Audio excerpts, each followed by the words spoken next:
Bonjour à tous. Nous poursuivons la série des vidéos de Carême en compagnie du prophète Joël.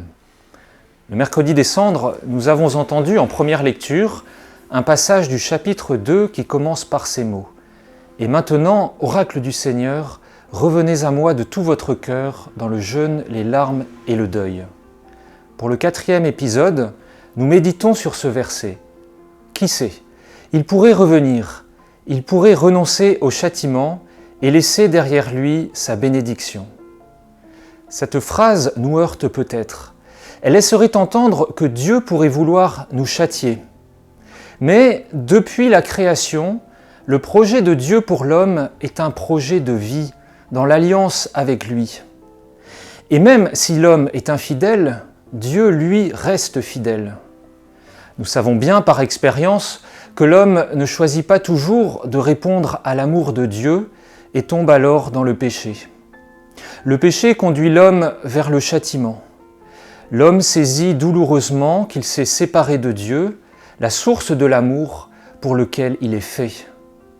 C'est alors que peut résonner en lui l'invitation à revenir vers le Dieu sauveur. La révélation divine nous fait prendre conscience que Dieu ne veut ni le châtiment, ni la mort de celui qui se détourne de lui. Le prophète Ézéchiel le dit en ces termes : « Prendrais-je donc plaisir à la mort du méchant oracle du Seigneur Dieu, et non pas plutôt à ce qu'il se détourne de sa conduite et qu'il vive ?» Dieu veut réconcilier toute l'humanité avec lui. Ainsi, le prophète Joël appelle le peuple à la conversion. Le retour à Dieu ne consiste pas seulement en des rites extérieurs, mais surtout dans la conversion profonde du cœur, dans l'orientation de la personne tout entière vers Dieu. Si le peuple peut se repentir, c'est bien parce que Dieu est miséricordieux. Dans le livre de l'Exode, après l'épisode du veau d'or où le peuple s'est prosterné devant une idole, Dieu se révèle comme un Dieu tendre et miséricordieux, lent à la colère, plein d'amour et de vérité. Certes, le texte dit que Dieu punit la faute des pères jusqu'à la 3e et la 4e génération. Mais sa grâce est 1000 fois plus grande et elle inclut aussi le pardon des péchés. Dieu, juste et miséricordieux, est patient avec nous. Il sait attendre notre conversion. Notre espérance s'appuie justement sur la miséricorde de Dieu. Quand le pardon est accordé, la bénédiction est aussi donnée. C'est comme un nouveau printemps, la vie rejaillit en abondance. C'est dans le Christ Jésus que Dieu accomplit l'œuvre admirable de notre réconciliation avec lui. Sur la croix, Jésus-Christ porte sur lui tous les péchés des hommes. Par sa mort et sa résurrection, il nous réconcilie avec Dieu.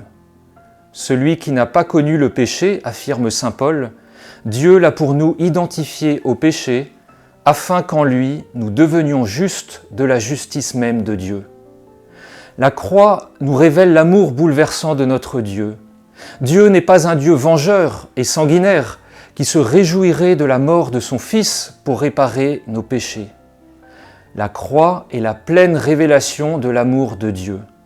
Par amour pour nous, un amour qui va jusqu'au bout, Dieu nous donne son Fils. Ne nous lassons pas de contempler la croix. La grâce de la réconciliation nous est donc donnée dans le Christ Jésus, sans aucun mérite de notre part. Durant le carême et tous les jours de notre vie, nous nous efforçons de nous convertir, de nous rapprocher de Dieu et de nos frères et sœurs. Dans notre conversion, la grâce de Dieu est première. Nos efforts viennent répondre à cette grâce, pour l'accueillir plus profondément et la laisser se déployer en nous. Autrement dit, l'initiative de notre conversion et de nos efforts est déjà un don de la grâce de Dieu. Cela ne nous laisse pas dans la passivité, bien au contraire. Le don de Dieu appelle notre engagement. Qui sait, il pourrait revenir, il pourrait renoncer au châtiment. Ce verset de Joël me fait penser à la parabole du fils prodigue dans l'évangile de saint Luc. Le fils cadet quitte la maison de son père et dilapide son héritage. Après un retour en lui-même, il prend conscience de son péché Et il décide de revenir chez son père. Il s'attend à être traité comme un ouvrier. Peut-être s'attend-il aussi à recevoir un châtiment. Mais le Père se révèle profondément miséricordieux. Il le rétablit dans sa dignité de fils et il fête son retour. Mon fils que voilà était mort et il est revenu à la vie. Il était perdu et il est retrouvé. Comme chrétiens, nous vivons à la suite du Christ, animés par l'Esprit Saint. Nous vivons en réponse à l'amour de celui qui nous a aimés le premier, sans la crainte d'un châtiment. Il n'y a pas de crainte dans l'amour, dit saint Jean. L'amour parfait bannit la crainte, car la crainte implique un châtiment. Et celui qui reste dans la crainte n'a pas atteint la perfection de l'amour.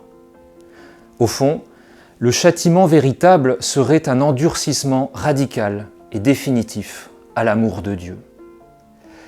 Pour cette 4e semaine de Carême, je vous laisse 2 pistes pour poursuivre la réflexion et la méditation. Premièrement, comment est-ce que je relie mon itinéraire de foi avec ces déserts, ces montagnes, avec ces chutes et ces relèvements, avec ces désolations et ces consolations? Comment le Seigneur me conduit à travers tout cela? Et puis, une 2e piste, le carême est le temps favorable pour laisser Dieu nous réconcilier avec lui. Nous demandons à Dieu la grâce qu'il nous éclaire, la grâce de revenir vers lui du fond de notre cœur. À quelle conversion je me sens appelé? Bon dimanche et bonne semaine vers la joie de Pâques.